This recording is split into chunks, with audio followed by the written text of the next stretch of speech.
Sa kanilang pangingibang bansa, baon nila ay ang pag-asang maiahon sa kahirapan ang kanilang mga pamilya. Bakit di mo nga pala sinabi? Gusto ko surpresahin ng awa ko. Gusto mo talaga surprise. Pero ang ilan sa kanila umuwing walang ipon at nakaranas pa ng kalupitan.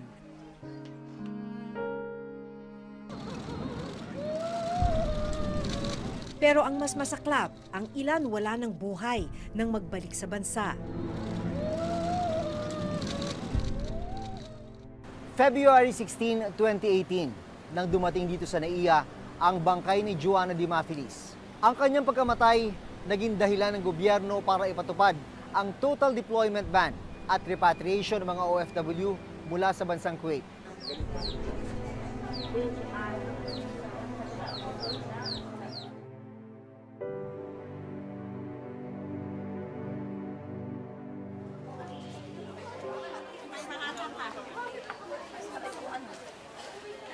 Nitong nakaraang linggo, naabutan ng Reporter's Notebook ang ika-20 batch ng mga na-repatriate na OFW mula sa bansang Kuwait.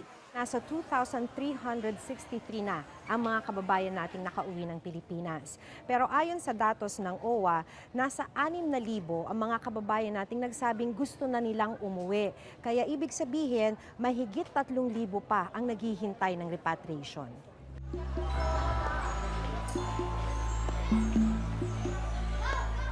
May mga bus na naghihintay sa airport para maihatid ang mga na-repatriate na OFW sa opisina ng Overseas Workers Welfare Administration o OWA.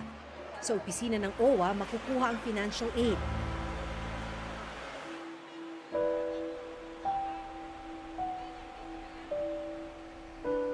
Pero may ilang piniling umuwi muna sa kanilang mga tahanan.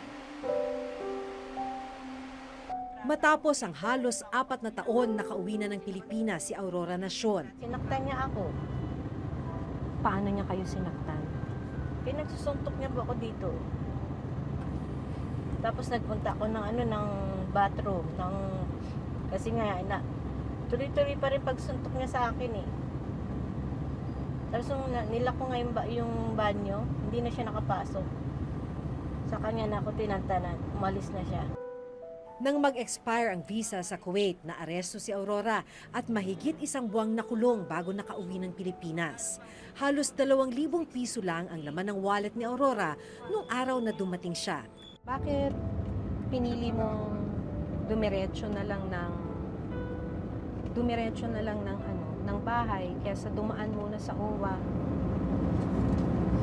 Mami, hindi ko na kailangan yung pera.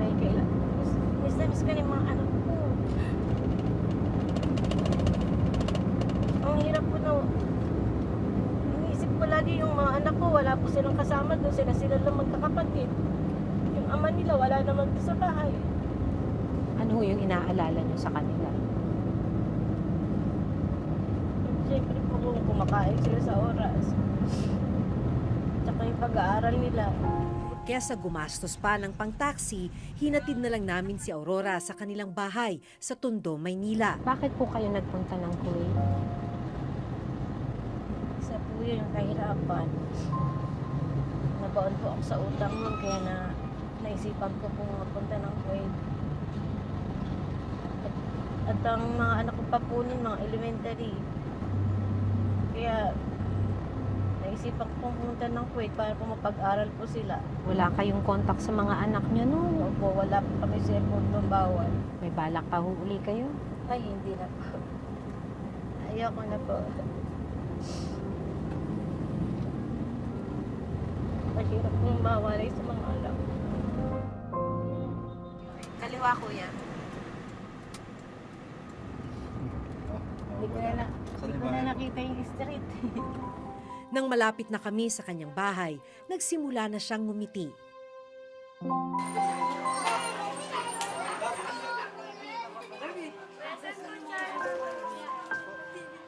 Lima ang anak ni Aurora at hindi alam ng kanyang mga anak na pauwi na siya. Gusto niya raw kasi silang surprisahin. Bakit di mo nga pala sinabi? Gusto ko surpresahin ng awa ko. Gusto mo talaga surprise. Okay. Mukhang masusurprise talaga sila nito. At nang makita ang mga anak, humagulgul na si Aurora.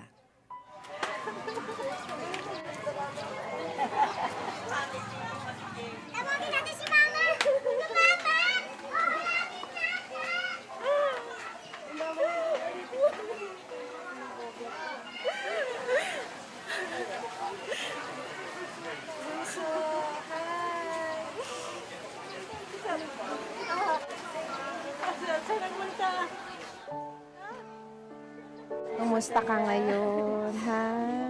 Masaya po. Nakita ka ng mga anak ko. Yun lang naman. Akala ko hindi ako makakauwi. Kasi sabi nung pulis, wala raw ticket, hindi makakauwi. Kaya nagpapasalamat ako kay Presidente Rodrigo Duterte, nagbigay siya ng amnesty. Kaya nakauwi po ako.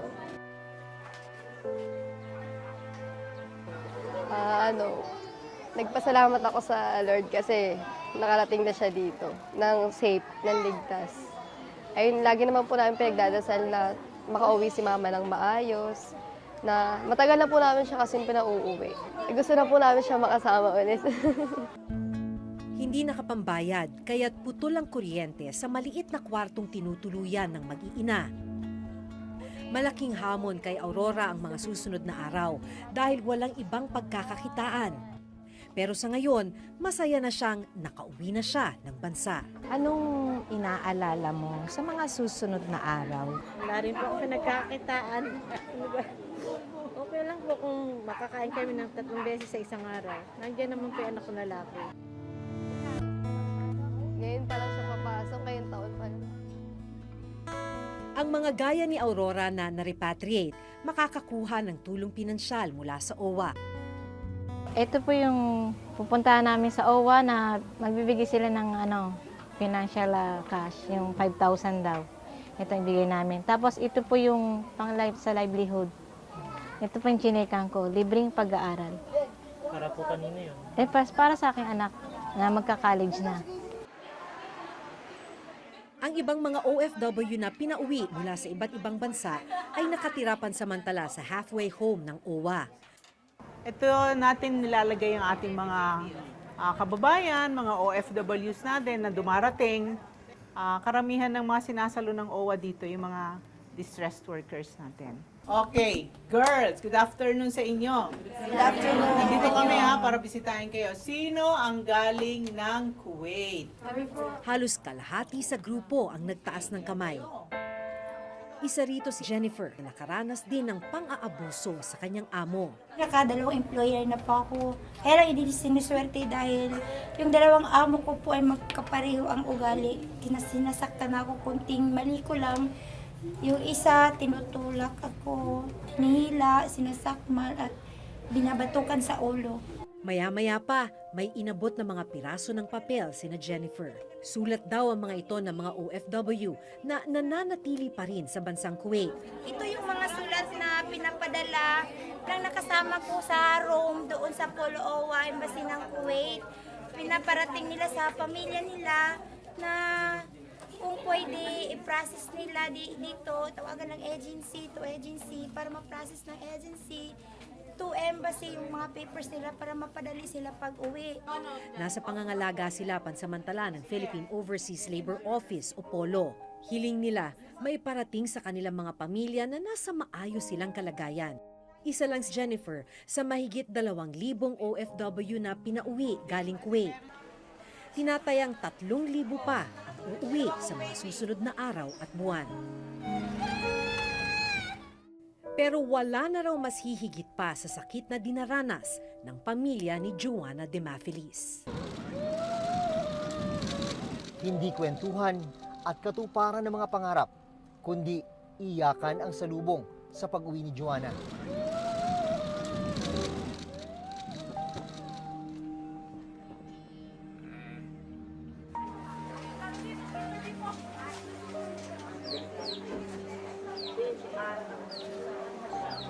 Pinagmalupitan at pinatay si Joanna habang nangangamuhan sa Kuwait. Para maitago ang krimen, ipinasok siya sa isang freezer. Ayon sa ama ni Joanna na si Crisanto, 2017 pa nang huli nilang makausap ang anak. Mga isang taon na, ang pagtawag na nun, simula na yung walang hiya ng amo niya. Tumawag sa dito na dinidikitan siya ng amo na para hindi makapagsalita wala ng masama. Yun. Mula nun, hindi na tumawag. Kabalitaan lang namin yung pumunta yung OWA dito na sinabi na sa akin. Yung anak na si Joanna, patay. Sabi niya, patay na. Hindi bigla ako na medyo sumikip yung dugan ko ba, yung dibdib ko ba. Ang mga marka sa katawan ni Joanna ang tanging makakapagsabi kung gaano katindi ang pagmamalupit na ginawa sa kanya. Parang hindi mo na makilala na si Joanna na siya. Basag nito, putol yun, itong kamay. Parang balik-balik na ba? Yung bato-bato, balik-balik na rin. At saka yung baywang na parang bilang balik-balik talaga yung mga ribs na. Ika-anim si Joanna sa 9 na magkakapatid. 3 pangarap ang baon ni Joanna sa pagpunta sa Kuwait noong taong 2014. Ang mapagtapos niya sa pag-aaral ang bunsong kapatid, matubos ang 3 ektaryang lupain na naisanla at maipaayos ang nasirang bahay dahil sa bagyong Yolanda. Maganda yung yung balak na sana at saka yung ambition na para sa aming mag-ina at saka gusto na makatulong rin ba sa amin, makahonin kami sa aming kabuhayan.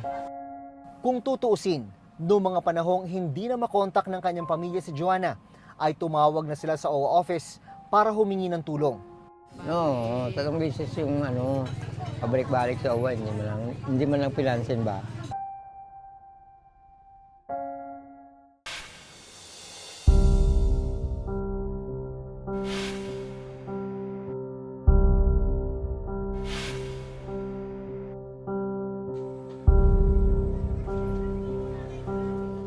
Dito sa maliit na bahay, nabuo ang pangarap ni Joanna Dimafilis. Kasama ang kanyang pinakamatalik na kaibigang si Cheryl. Mabait siyang bata, matulungin at saka yung mapagbigay siya. Tapos parang talaga siya yung loob niya, sobrang gaan pag kasama mo siya. Kasabay din ni Joanna si Cheryl nang pumunta sa Kuwait para mangamuhan noong taong 2014. Tinawagan niya ko na sasabay na lang siya sa pagpaprocess ng mga papers namin papuntang Kuwait. Parang natuwa ako kasi may kasama din ako. Tapos siya, parang natuwa din kasi matatakutin pala siya. Matatakutin man, hindi ito ininda ni Joanna para sa kanyang mga pangarap. Nakwento niya noon sa akin habang kami nagpa-process ng mga papers namin. Sabi niya, itong pag-abroad ko talaga, para to sa pamilya ko. Nakauwi sa bansa si Cheryl noong 2016, pero si Joanna hindi na nakita pang buhay. Kasi sobrang sakit, ganun ang pagpatay sa isang katulong. Sobra naman, para siyang parang napakahayop naman. Kung tutuusin, noong mga panahong hindi na makontak ng kanyang pamilya si Joanna, ay tumawag na sila sa OWA office para humingi ng tulong. Report nga, 3 beses nga pumunta, sabi ko ng yung anak ko. No, 3 beses yung pabalik-balik sa OWA, hindi man lang pinansin ba. Pinansin din, kaso lang, ang sabi na antay na lang dahil hindi makita-kita. Dito pa lang, may nakita ng kakulangan sa pagtugon sa problema ni Joanna. Meron tayong mga instances na nagsaklolo na nakapag-message naman sa ating embahada or konsulado or labor, usually labor, sasabihin, tumawag ka sa ganitong panahon, patatawagin ka uli. So, nasabi namin, baka nga hindi na siya makatawag eh. Mabuti nga nakatawag siya ng 1 beses. So, you don't react that way. Na parang you take your time. Kahit anong nature ng complaints ng migrant workers, especially when they are already on site, treat it with a sense of urgency. Ayon kay OWA Administrator Hans Kakdak, tinanggal na nila sa pwesto ang welfare officer at maging ang labor attaché na humahawak sa kaso ni Joanna. Nitong February 23, nahuli na ang 2 suspect na sinasabing sangkot sa pagpatay kay Joanna. Ang isa pang tanong, bakit hindi man lang tinulungan ng recruitment agency ang pamilya ni Joanna na mga panahong nawawala ito? ang recruitment agency na Our Lady of Mount Carmel Global E-Human Resources Incorporated ang nagpadala kay Joanna sa Kuwait. Malinaw sa rules ng POEA na ang role ng isang recruitment agency ay hindi natatapos kapag kumabig na siya ng pera o kita niya sa pagde-deploy dun sa worker na yon. Ang role ng recruitment agency ay nagpapatuloy habang nandito o nasa ibang bansa na yung worker. So sa pag-monitor, halimbawa lalo na sa mga unang linggo at unang buwan, maraming mga kaso ng pang-abuso at pagkamatay ay nangyayari sa unang 6 na buwan. Nitong nakaraang linggo, bumisita si Pangulong Rodrigo Duterte sa burol ni Joanna. Well, I do not have the wherewithal or dimensions of the effort that they are doing. It behooves upon the police of Kuwait and the Interpol versus serious crime. Problema nila yan. Basta ako, the fund stays. Sa ngayon, ang pwede lamang umalis ay yung mga balik manggagawa, babalik sa dating employer, at saka yung mga seafarers na nadaan yung kanilang barko sa puerto ng Kuwait. Isa ito sa mga sulat ng kababayan nating OFW na nasa Kuwait. Sinasabi niya rito na binubugbog siya, minumura ng kanyang amo, at humihingi siya ng tulong sa gobyerno kay Pangulong Rodrigo Duterte na mapabalik na siya ng Pilipinas. Dahil sabi niya nga, iyak na daw yung kanyang mga anak dahil sa sobrang pag-aalala. Git ng Center for Migrant Advocacy, bukod sa repatriation at pagpapauwi, deployment ban at pagbibigay ng pera sa mga OFW, kailangan ng mas konkretong solusyon ang gobyerno kung ano ang susunod na hakbang na pwedeng gawin ng mga pinauwi nating kababayan. Okay, poprotektahan mo, sasabihin mo stop, don't go. Eh mahirap pag ang sinabi mo lang don't go. You have to follow it up with another sentence. Don't go there, you go dito. Dito ka pumunta. We will provide. We will make sure that the situation will be better for you in this other. Dapat may option. Samantala, isa sa mga tatalakayin sa bilateral agreement ng bansang Kuwait at ang Pilipinas ang hayaan ng mga OFW na humawak ng kanilang pasaporte at pahintulutan ang pagkakaroon ng telepono sa trabaho. Dapat silang pumayag kasi isa itong manifestasyon ng kanilang sinseridad sa pag-uusap at sa paghahanap talaga ng kumbagay lunas sa mga dinaranas ng mga OFW sa Kuwait, lalo na yung mga naabuso. Mula 2016, halos 200 Pinoy ang naitalang namatay sa bansang Kuwait. Mahigit 20 ay dahil sa suicide at murder. Noong nakarang taon lang, naitala ng OWA ang mahigit 4,000 reklamo ng pang-aabuso mula sa mga OFW sa Kuwait. There should be justice to these people. Hindi pwedeng yung statistics lang and it will prompt nagalit tayong lahat. May hustisya dapat doon. May mananagot dapat yan. Noong May 2016, nag-propose na tayo sa Department of Budget and Management ng dagdag tao sa ating welfare office. From 120 overseas personnel ng OWA right now, ang proposal natin ay gawing 500 ang tao natin worldwide.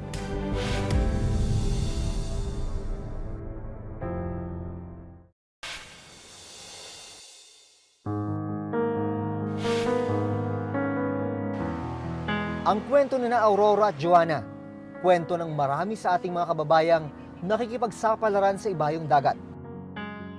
Kwentong hindi mawala-wala hanggat walang maayos na oportunidad sa ating sariling bansa. Malungkot na kailangan nilang malayo sa pamilya dahil ito lamang ang paraan para matupad ang kanilang mga mumunting pangarap. Hanggang sa susunod na Huwebes, ako si Maki Pulido.